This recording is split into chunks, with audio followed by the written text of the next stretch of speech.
اور عنایت ہے کہ ایک دفعہ ہمیں ہماری زندگیوں میں رب العزت نے خوشیوں کا یہ موقع نصیب کیا ہے۔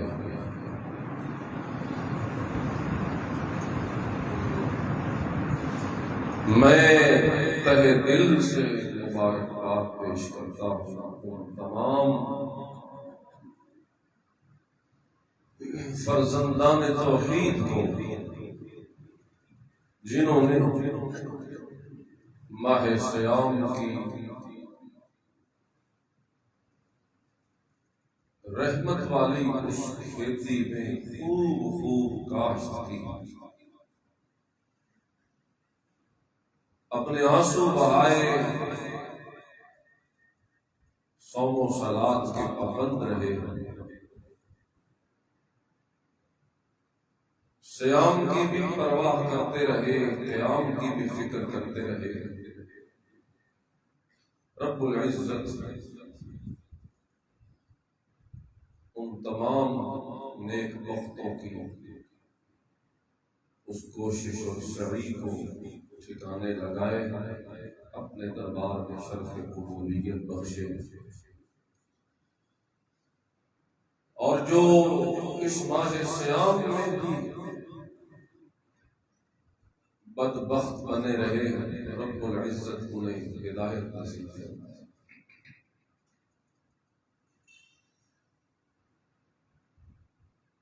سارا رمضان مختلف مواعظ میں، خطبات میں آپ کو میں یہ سناتا رہا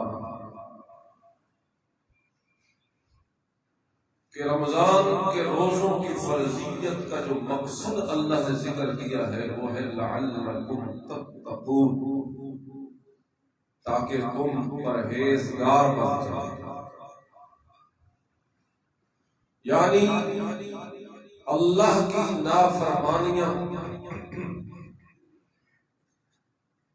ان سے بچنے کی عادت تمہیں پڑ جائے، یہ روزوں کا مقصد ہے۔ رمضان تو صرف اس کے لیے ایک ٹریننگ تھی، اصل میدان ہمارا اب شروع ہو رہا ہے۔ جس طرح جاب سے پہلے ٹریننگ ہوتی ہے، ٹریننگ تو مختصر سی ہوتی ہے، اصل وہ کروائی اس لیے جاتی ہے کہ اگلی نوکری تیری اسی کے بل بوتے پہ چلے گی۔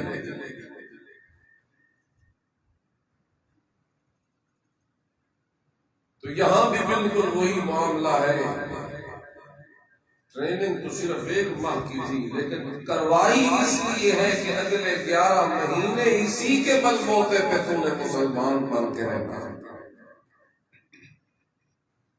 تو مجھے بتاؤ، اگر یہ حقیقت ہے رمضان کی، تو پھر کام ختم ہو گیا یا کام شروع ہو گیا؟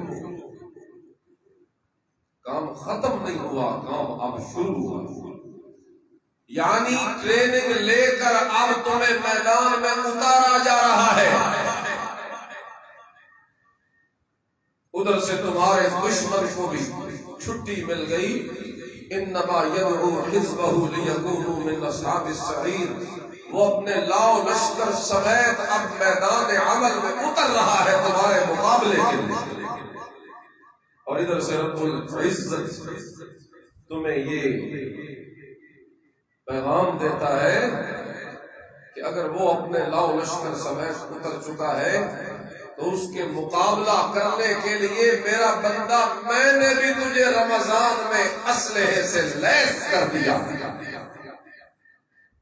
کیا کہ نہیں کیا؟ شیطان کے مقابلے کے لیے جس اسلحے کی ضرورت تھی، رمضان میں اللہ نے ہمیں اس اسلحے سے مسلح کر دیا، لیس کر دیا ہے اللہ نے۔ اور وہ اسلحہ کیا ہے؟ وہ اسلحہ یہی روحانیت کے وہ مواقع ہیں جو نماز کی شکل میں، روزے کی شکل میں، قرآن کی شکل میں، تہجد کی شکل میں، تلاوت کی شکل میں، ذکر و اذکار کی شکل میں، صدقے کی شکل میں آپ نبھاتے رہے۔ بس اب انہی چیزوں کو سلامت رکھیے، پکڑے رکھیے، اپنے دامن کے ساتھ لگا کے رکھیے، اور یہ جو اللہ نے نعمت دی ہے اس نعمت کو اب ضائع نہ کر دیجیے، اس نور کو اب ختم نہ کر دیجیے نافرمانیاں۔ گویا خلاصہ بات کا یوں نکلتا ہوا نظر آتا ہے کہ رمضان کا مقصد تھا لعلکم تتقون، کہ تم پرہیزگار بن جاؤ، اور عید کا اب مقصد کیا بیان کیا جا رہا ہے؟ وَلِتُكْمِلُوا الْعِدَّةَ وَلِتُكَبِّرُوا اللَّهَ عَلَى مَا هَدَاكُمْ وَلِتُكَبِّرُوا اللَّهَ عَلَى مَا هَدَاكُمْ وَلَعَلَّكُمْ تَشْكُرُونَ۔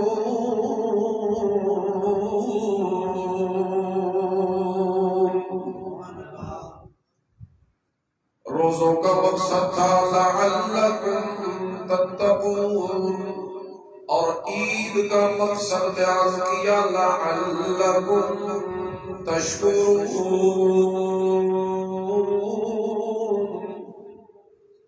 ادھر تقوی مقصد بنایا، ادھر شکر کو مقصد بنایا، روزوں کے ذریعے تقوی کا مقصد بنایا، عید کے ذریعے شکرانے کو مقصد بنایا۔ اس لیے اللہ تعالیٰ فرماتے ہیں وَلِتُكْمِلُوا الْعِدَّةَ وَلِتُكَبِّرُوا اللَّهَ عَلَى مَا هَدَاكُمْ۔ جب گنتی پوری ہو جائے روزوں کی، جو کہ ہو گئی الحمدللہ 30 پورے ہو گئے، فرمایا اب اگلا کام تمہارے ذمہ یہ ہے وَلِتُكَبِّرُوا اللَّهَ عَلَى مَا هَدَاكُمْ۔ اب تمہاری ڈیوٹی یہ ہے کہ تم تکبیریں کہو، اللہ کی بڑائیاں بیان کرو، اس نعمت پر کے اس نے تمہیں اسلام کی طرف ہدایت دے دی اس مہینے میں، اس نعمت پر اب اسی کی تکبیر، تسبیح، تحلیل کہتے رہو۔ وَلِتُكَبِّرُوا اللَّهَ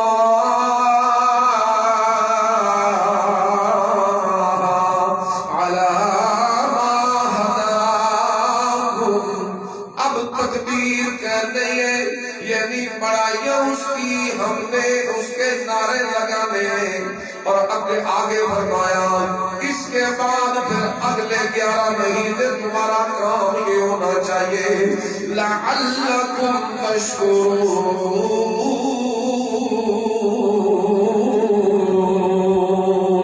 تمہارا حق یہ بنتا ہے کہ اس نعمت اسلام اور نعمت ہدایت پر میرے شکر گزار بندے بن کے رہو۔ لعلکم تشکرون، ایک لفظ صرف ذہن میں رکھ کے بیٹھو، میری پوری تقریر گھومے گی اسی کے ارد گرد، لعلکم تشکرون۔ بولو لعلکم تشکرون۔ روزوں میں مقصد تقوی، پرہیزگاری، عید میں مقصد شکر گزاری، لعلکم تشکرون۔ شکر گزاری تمہارے اوپر اب فرض کر دی ہے کہ تم شکر گزار بندے بن کے رہو۔ یہ شکر کسے کہتے ہیں؟ اصل میں اوریجنل اس کا جو معنی ہے عربی کی لغت میں وہ یہ ہے کہ جانور کو چارہ تھوڑا ڈالا جائے، جانور کو چارہ تھوڑا ملے، لیکن وہ اس تھوڑے چارے پہ بھی تر و تازہ رہے اور دودھ زیادہ دے۔ یہ اصل میں عربی میں جو لفظ شکر ہے یہ اس کا معنی ہے۔ جانور کو چارہ تھوڑا ملے، اگرچہ تھوڑا بھی ملے لیکن پھر بھی تر و تازہ رہے، دودھ کی کمی نہ کرے، دودھ بھرپور طریقے سے دے۔ یہ اصل میں لغت میں شکر کا معنی ہے، اور اس رضاء شریعت میں شکر اسی کو کہتے ہیں کہ اللہ کی نعمتوں پر انسان قدردان بن جائے۔ اللہ کی نعمتوں پہ قدردان بن جائے، قدر کرے اللہ کی نعمتوں کی، وہ تین طریقے سے ہوتی ہے: شکر باللسان، شکر بالجنان، شکر بالارکان۔ یہ شکر والی نعمت تین طریقے سے ادا کی جاتی ہے۔ سب سے پہلے شکر بالجنان ہوتا ہے، یعنی دل سے نیک جذبات رکھے اپنے اللہ کے لیے، دل میں نیک احساسات رکھے اپنے مالک اور خالق اور اپنے مرشد کے لیے، دل کے اندر نیک وہ نیتی رکھے اپنے رب کے لیے، دل میں اپنے اللہ کا شکر گزار بندہ بن کے رہے، دل میں اس کی نعمتوں پہ وہ دل کو بڑا مطمئن کرتا پھرے۔ میرا تو حق بھی کوئی نہیں بنتا تھا، لیکن تیرا اتنا کرم ہو گیا کہ حق کے نہ بننے کے باوجود تو نے میرے اوپر بھی نعمتوں کی برکھا برسا دی ہے۔ یہ دل میں اللہ کے انعامات احسانات کو اپنے دل میں بٹھا لینا اور نیک جذبات دل میں رکھنا، یہ دل کا شکر ہوتا ہے۔ اور دوسرے نمبر پہ شکر باللسان، یعنی اپنی زبان کے ذریعے بھی اسی کی تعریفیں کرتا رہے، اپنی زبان سے بھی اسی کے شکرانے ادا کرتا رہے، اپنی زبان سے بھی اسی کی حمدیں پڑھتا رہے، اپنی زبان سے بھی اسی کی تعریفیں کرتا رہے، اپنی زبان سے مخلوق کے سامنے کبھی خالق کا شکوہ شکایت نہ کرے۔ شکوہ ہمیشہ بڑے سے کیا جاتا ہے، اس نے میرے ساتھ ایسا کیا، میں تیرے سامنے شکوہ کر رہا ہوں۔ یہی اصول ہے شکوے کا، بولو یہی ہے نا۔ شکوے کا فائدہ ہی تب ہوتا ہے جب کسی بڑے سے کیا جائے تاکہ مداوا ہو، تاکہ معاملہ حل ہو، تاکہ پرابلم ختم ہو، تاکہ میرا مسئلہ حل ہو۔ جب اللہ سے بڑا کوئی نہیں تو پھر اللہ کا شکوہ بھی کسی کے سامنے بنتا کوئی نہیں۔ یا تو اللہ کے پاس کے علاوہ کوئی بڑی ذات لے کے آؤ تو پھر تو اس کے سامنے شکوہ کرو، لیکن جب اللہ سے بڑا کوئی نہیں تو پھر اللہ کے شکوے اس کی مخلوق کے سامنے کرنے کی ضرورت کوئی نہیں۔ یہ شکر باللسان، یعنی زبان سے بندہ ہر وقت اس کی نعمتوں پہ حمد ثنائے اور تعریفیں توصیفیں کرتا ہے۔ اور تیسرا شکر ہوتا ہے شکر بالارکان، یعنی اپنے جسم کے اعضاء اور جوارح سے بھی اس کا فرما بردار بن کے رہے۔ شکر اپنے ہاتھوں سے بھی کرے، شکر اپنی آنکھوں سے بھی کرے، شکر اپنے کانوں سے بھی کرے، شکر اپنی زبان سے بھی کرے، شکر اپنے دل سے بھی کرے، شکر اپنے دماغ سے بھی کرے، شکر اپنے ہاتھوں پیروں سے بھی کرے، شکر اپنے پورے بدن کے ذریعے کرے۔ یعنی اگر یہ نعمتیں تو نے مجھے دی ہے تو پھر میرا حق یہ بنتا ہے کہ میں ان نعمتوں کو استعمال بھی تیری مرضی یاد میں کروں گا۔ اگر یہ نعمتیں مفت میں تو نے دے دیے تو ان نعمتوں کے ذریعے وہی کروں گا جو تیرا حکم ہوگا، اور ان چیزوں سے بچنے کی کوشش کروں گا جن چیزوں سے تو ناراض ہوتا ہے۔ یہ تین طریقے سے شکر ہوتا ہے: دل سے، زبان سے اور جسم کے سارے اعضاء۔ یہ عید کا مقصد ہے لعلکم تشکرون۔ اب سنیے ذرا تھوڑی سی وضاحت۔ یہ شکر جو اللہ کے سامنے کرنا ہے یہ کس طریقے سے ہماری ڈیوٹی ہے؟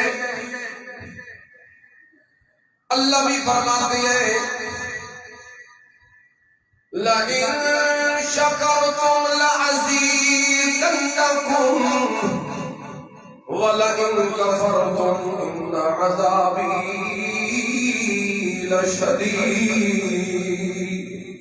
اگر تم شکر کرو گے تو میں تمہیں زیادہ دوں گا او میرے بندو، لیکن اگر تم کفر کرو گے تو میری پکڑ بڑی سخت ہے۔ اچھا کفر کس کو کہتے ہیں؟ شکر تو میں نے بتایا کہ جانور تھوڑے چارے پہ راضی ہو جائے اور دودھ زیادہ، اور کفر کسے کہتے ہیں؟ کفر کا اصل جو معنی ہے وہ ہے چھپانا، پردہ ڈالنا۔ کفر کا اصل معنی کیا ہے؟ چھپانا، پردہ ڈالنا۔ یہ کفر کو کفر اسی لیے کہتے ہیں کہ یہ اللہ کی نعمتوں پہ پردہ ڈالا ہوا ہوتا ہے.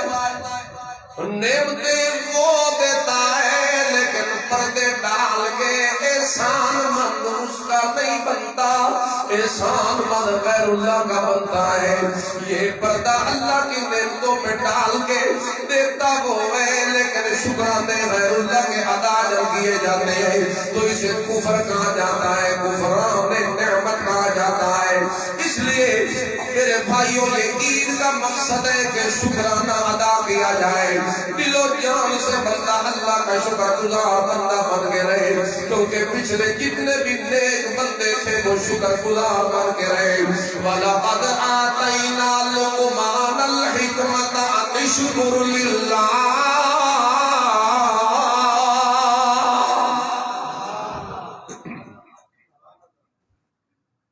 اللہ کا نام لاؤ، زور نہ لاؤ، آخو سبحان اللہ. اور ساتھ ساتھ اللہ کی تکبیریں بھی پڑھو.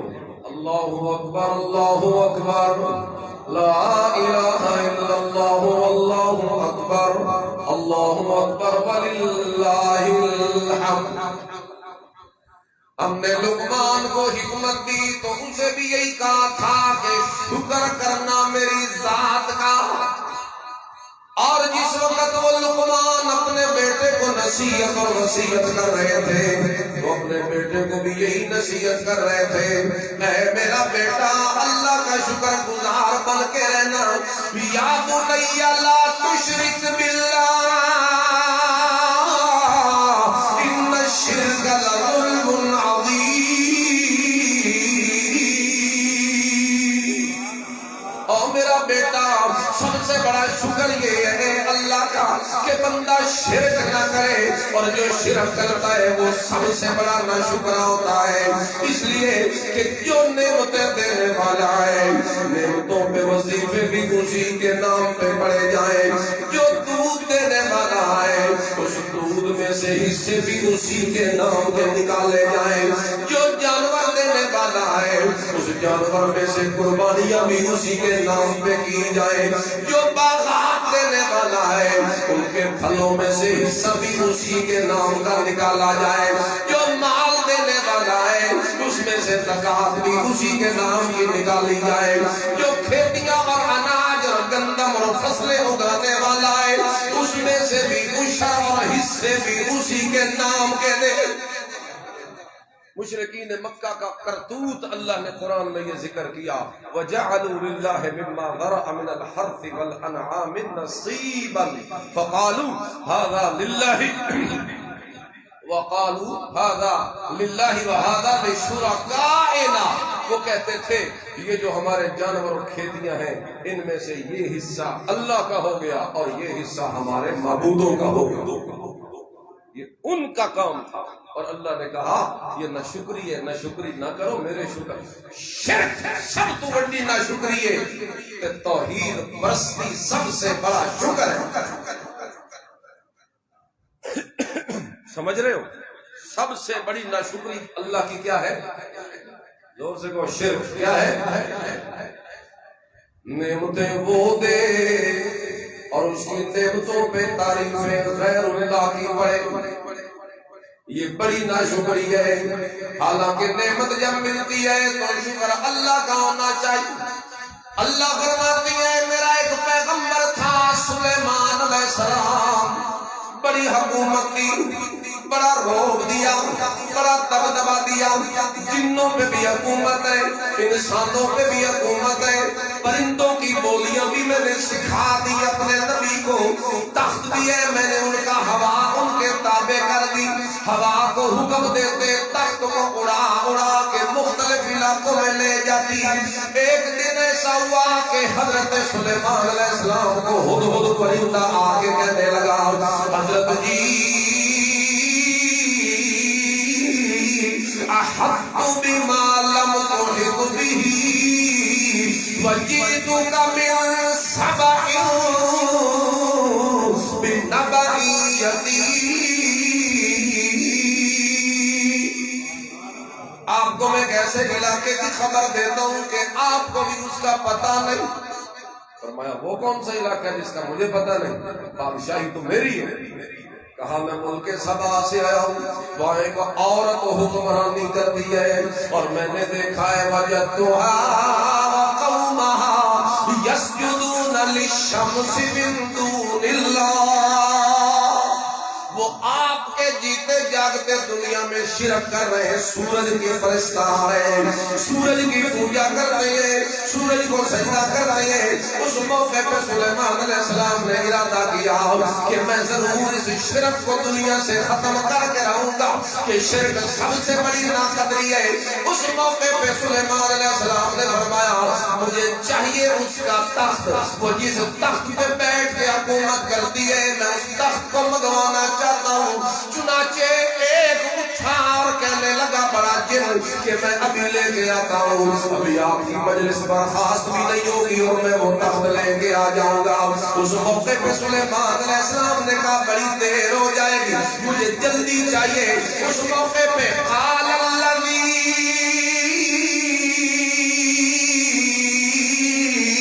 عنده علم من الکتاب،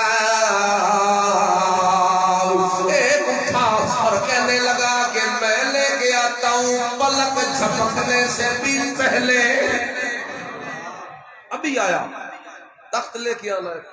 سفر تو بڑا ہزاروں میل کا ہے، کہاں حضرت سلیمان کی شاہی کا علاقہ اور کہاں ملک سبا اور یمن کے علاقے میں، بڑا سفر ہے، لیکن کہتا ہے میں لے کے آتا ہوں الذی عنده علم من الکتاب۔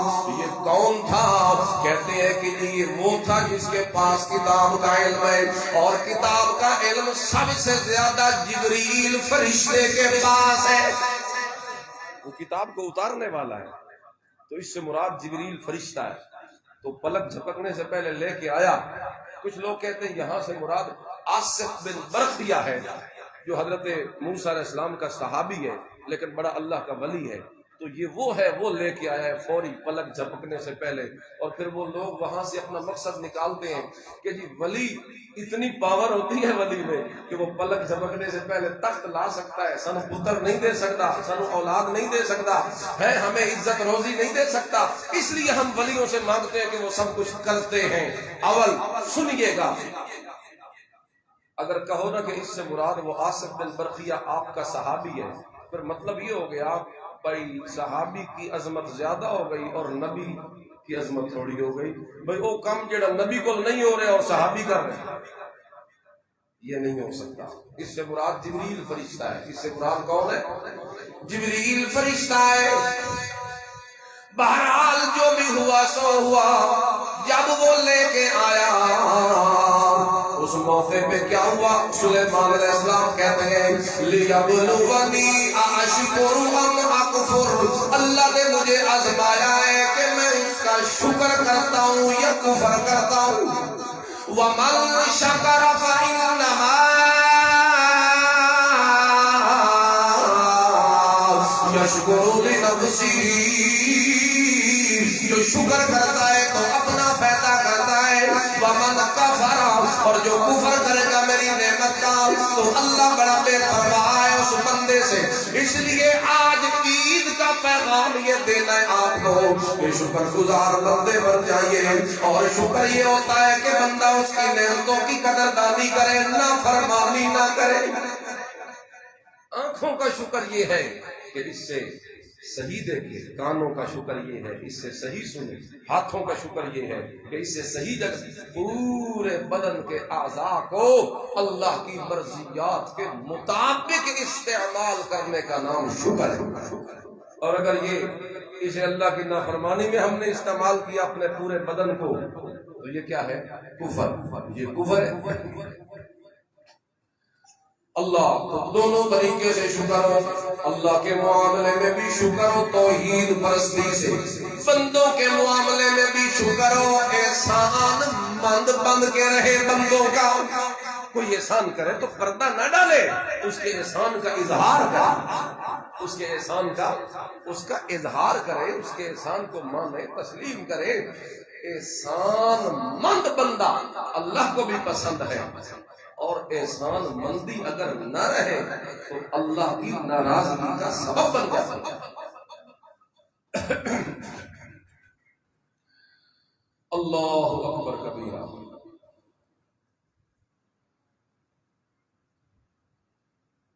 5 منٹ ہیں، کل اتنے پہ گیا کدھر پورے 5 منٹ رہتے میرے کو کھڑی ہے ہوں کوئی بندہ میں آنکھیں نہیں 5 منٹ رہ گیا، مجھے میری بات مجھے کرنے دو، بات مجھے کرنے دو۔ یہ سختی نہ سمجھائے، میں کوئی توڑتے تھانے دار کوئی نہ لگویا، لیکن یہ کہ میری بات ساری خراب ہو جاتی ہے۔ یہ میرے پاس گھڑی ہے انشاءاللہ، 1 منٹ رکتے نہیں ہوگا۔ اعوذ باللہ من الشیطان الرجیم، بسم اللہ الرحمن الرحیم۔ قیامت والے دن اللہ تعالیٰ نجات بھی اسی بندے کو دے گا جو شکر گزار بن کے رہے۔ دنیا میں بھی کامرانیاں شکر گزار بندے کے نہیں ہوتی ہیں، یہ نہ شکریہ فلما اسألت اللہ ربہما لئن آتیتنا صالحا لنکونن من الشاکرین۔